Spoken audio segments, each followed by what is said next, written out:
This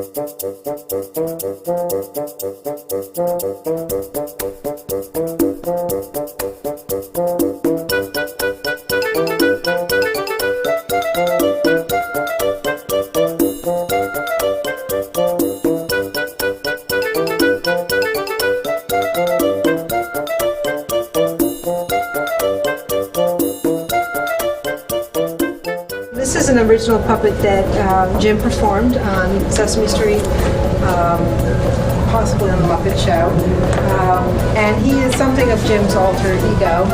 Kermit dates back. He's one of Jim's earliest puppets. Not this particular Kermit, but the original Kermit was from 1955. Jim was just 19 years old. And so we go back in the exhibit, and we start the exhibit really with to give you a very personal idea of Jim's visual thinking. This is a cartoon he did for a high school publication, but for Jim, really the cartoon frame was sort of too small a venue for him, so that was really too limiting for him as a medium. You know, you've heard the saying, a rolling stone gathers no moss, but here is a moss-gathering rolling stone, which I think is really typical of Jim. He saw possibilities everywhere. He was an optimistic thinker, and I think that he loved the idea of a stone gathering up moss. He was born in Mississippi. His father was working there for the Department of Agriculture, and there was a time to sit around the table and tell stories. He was very well versed in the classic fairy tales, and he decided early on in his career to make an effort to do his own version of fairy tales. And so what we have here are some character designs, and this is a king. You have to have that in most traditional stories, and this is the Featherstone, the Prime Minister. Splurge was a big monster, and you can see the very simple ideas, and then behind you are some of the characters that were then created from these designs. Jim worked with puppet builder Don Saline in the 1960s, and Don created these for a couple of television specials.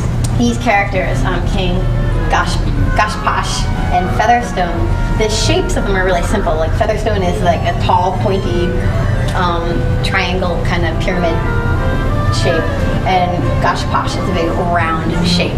And I think you see that over and over again, examples of really fun design that way, using really simple, basic shapes and then turning them into a character. So I love this particular part of the exhibit where you can see the sketches of King Gosh Posh and Featherstone, and then see the puppets right here. And they're really that example of tall and thin and fat and wide. Like many actors, a lot of Muppets got their start in commercials. So this is a drawing of Rowlf the Dog. And Rowlf was made in 1962 for a Canadian Purina dog chow commercial. And so even Rowlf got his start in commercials, and he became sort of the first nationally known Muppet because Jim started doing appearances with Rowlf. Rowlf is a live hand puppet, so the way he's performed is the puppeteer, in this case it would have been Jim Henson, had his right hand in Rowlf's head, and then he would have generally had his left hand in Rowlf's left hand. And then a second puppeteer would have had his or her hand in the right hand of Rowlf. So they're performing simultaneously, and it gives them a very realistic motion. They can pick things up, they can play the piano, and it makes them more human. I think one of the reasons that these characters have been so enduring over the years is that people do connect with them. They are so real. These are actually my favorite characters in this exhibit. This is Manamana and the Snoots. I love these characters because I think they are really, really well designed. And this is an example of both great design in the build and then also in the execution of the puppeteering when you watch the skit. I love that Manamana has these round eyes and they blink like that. And then the Snoots have really similar mouths that have the same shape, and they're both lined with yellow. So in the skit, when you see it, you see Manamana and his two eyes, and then on either side of him, the Snoots with the two yellow mouths as well. And then you'll see him, he's blinking his eyes, and the Snoots are talking. So, are saying doo doo doo doo doo.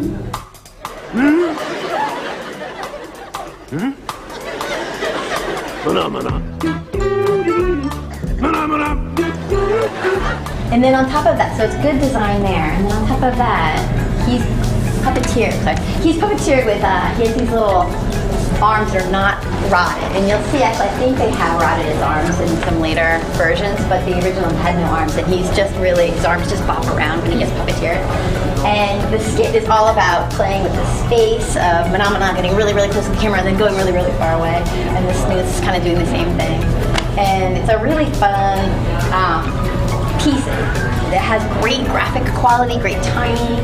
I love the color palette, the bright green body, the orange hair, the pink body of the two Snooths.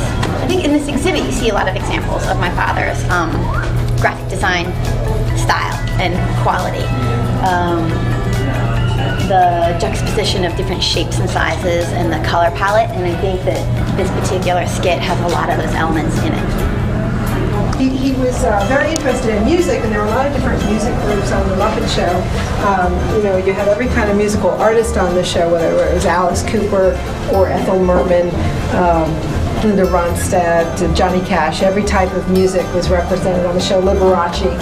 And so there were a lot of different musical humans on the show, but there were also a lot of different musical Muppets on the show. And this is a little string band that is a caricature of Jim, Frank Oz, and Jerry Nelson, who were performers on the show. And of course the house band was the Electric Mayhem, and that was the group that played regularly. Jim performed Dr. Teeth, who was the keyboardist. The puppet building was a very collaborative process. He started off himself making the puppets and then working with his wife Jane. And then in 1962 he brought in a puppet builder, Don Saline, to work with him. He built the first Rowlf, and over the years the workshop has grown. But you can get an idea just from these drawings sort of how collaborative it is. This is Animal, who's a drummer in the Electric Mayhem. This was a design by Bonnie Erickson, who's a puppet builder with Jim. And Jim, this is his drawing, and so he must have come up while she was drawing this and looked at it and said, well, maybe make him a little bit more like this, and added this drawing to the bottom of the page. At the same time that Jim was making commercials and then trying to get get a show going by doing variety show appearances and that sort of thing, he had sort of a second career going. He was making a lot of experimental films. He wanted to use film to represent ideas, emotions, feelings, how thought processes work. And Timepiece is something he developed in 1964. It's a 9-minute live-action film, and it doesn't have any dialogue. It has a soundtrack and images. And Jim sat down and did a storyboard. This is one page from the original storyboard. It's about 23 pages long with each image that he was interested in. And then he went out and shot it. And what we've done here on the video is we've put the storyboard images side by side with the filmed images. And you can see how clear in his mind his ideas were for each shot. There's only one draft of this.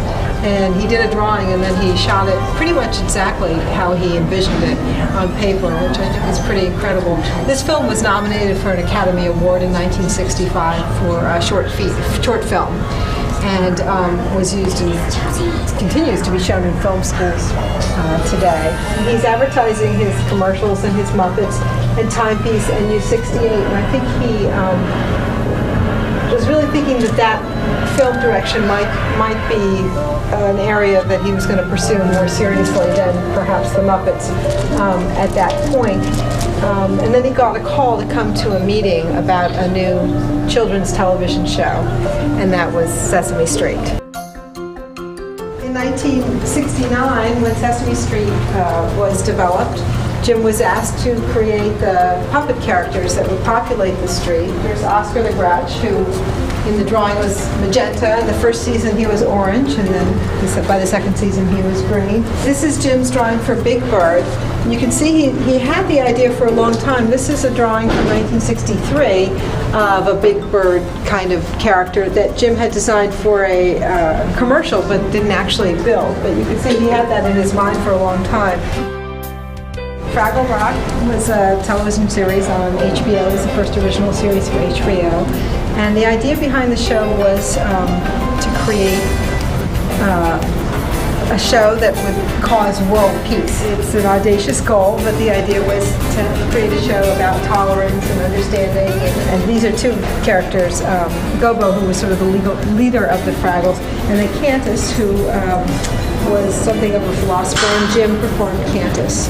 And you can see there are a lot of musical instruments. The show has wonderful music. Every episode was almost a mini musical, and that was really typical of all of Jim's work, is a real sense of making sure that there was really great music as part of it. Yeah, I'm very excited to have the world of Jim Henson come down here to Orlando. I'm thrilled when Muppets have a presence in Walt Disney World, and having Muppet Vision 3D is there, and there are Muppets that come up in the parades, in the Christmas parade in various parts. But I think it was really my dad's dream to have Muppets alive and well in Disney World. So I think it's very exciting then to have this piece of my father come down in close proximity to where the Muppets are at Disney World. So you get a little piece of Jim Henson, the artist, the man, the artist, the mind, the whole scope of what his mind does when you have this exhibit. I think it's a great proximity. I think people should come down here to Orlando and spend a day here at the History Center, and then go down to MGM and go see Muppet Vision 3D. I think it would be a great weekend. You go to the theme park, you're going to see the final result, the final puppets that are famous and that are known. But if you want to see that insight of where it came from, I think this is where you can see that.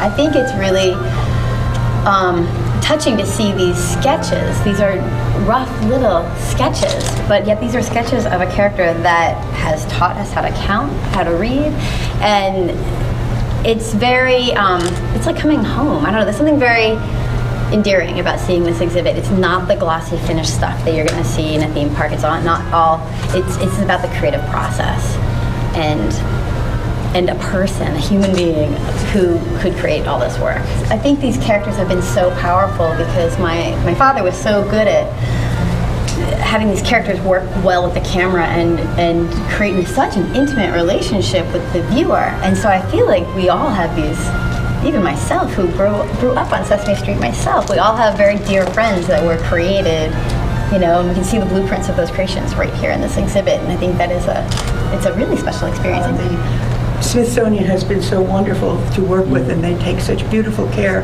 of the exhibit as it goes to different venues. I believe this is the 5th or 6th. Sixth. This is the sixth location. Midway through the tour. It's been an unbelievably special experience for the Smithsonian.